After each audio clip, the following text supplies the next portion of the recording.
គ្នាសូមស្ដាប់ English tip មួយទៀតថ្ងៃនេះខ្ញុំចង់និយាយអំពីពាក្យ teamwork ខ្ញុំធ្លាប់ថតវីដេអូតាក់ទងនឹងពាក្យនេះពីមុនមកប៉ុន្តែខ្ញុំចង់ថតម្ដងទៀត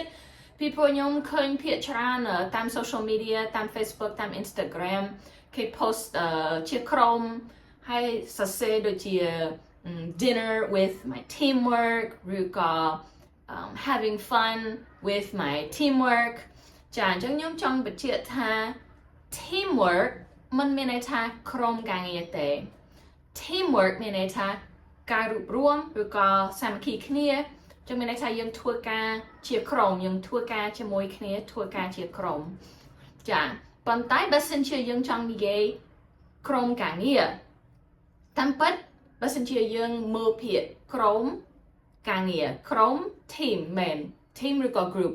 ហើយនឹងការងារ work អញ្ចឹងខ្ញុំគិតថាគេច្រឡំដែរបកប្រែមួយ teamwork ប៉ុន្តែតាមពិតសម្រាប់អង់គ្លេសយើងត្រូវដាក់ពាក្យwork ការងារពីមុខអញ្ចឹងយើងអាចគិតថាវាមានន័យថា work team យើងដាក់ work ពីមុខពីព្រោះខ្មែរហើយនិងអង់គ្លេសខុសគ្នាអញ្ចឹងយើងដាក់ពាក្យ work ពីមុខ work team ប៉ុន្តែជាក់ស្ដែងអត់សូវមានអ្នកប្រើពាក្យហ្នឹងទេ work team គេអត់បាននិយាយ work គេគ្រាន់តែនិយាយ team អាចនិយាយថា dinner with my team ឬក៏ I'm having a meeting with my team